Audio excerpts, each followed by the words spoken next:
ఆంధ్రాలో ప్రతిపక్షంలో ఉన్నటువంటి వైఎస్ఆర్ కాంగ్రెస్ పార్టీ నాయకులు చచ్చినా చావకూడదని నిర్ణయించుకోవాలి. లేకపోతే వాళ్ళ చావుని కూడా బేరాలాడతారు.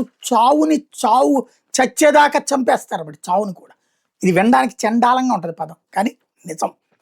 ఇప్పుడు చచ్చిపోయినటువంటి వ్యక్తి దస్తగిరి, పెద్ద దస్తగిరి వైసీపీని చంపాడన్నటువంటి ఆరోపణ నిత్యానందరెడ్డి మీద వాళ్ళ ఆవిడ చేసిందే, లేదా అతని దగ్గర ఏమైనా ఉన్నాడా? లేడు.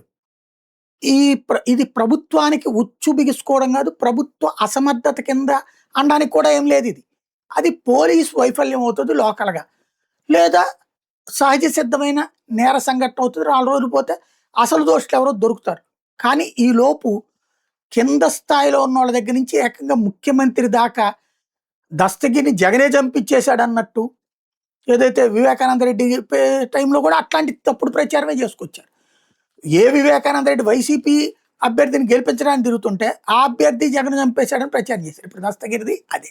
జనాలు ఏమనుకుంటారన్నది కాదు, మేము ఏ ప్రచారం చేస్తే ఇప్పుడు వాస్తవంగా లా అండ్ ఆర్డర్ ఫెయిల్యూర్ అని చెప్పి ప్రభుత్వం బాధ్యత వహించడం మాని ఎదురుదాడి చేసి వాళ్ళని వాళ్ళే మర్డర్ చేయించుకుని ఉంటారులే అనేటటువంటి మాటల ద్వారా చివరికి పోలీసులు నిజమైన దర్యాప్తు చేయడానికి అడ్డుపడుతున్నటువంటి దౌర్భాగ్య పరిస్థితి ఆంధ్రప్రదేశ్లో దాపరించింది.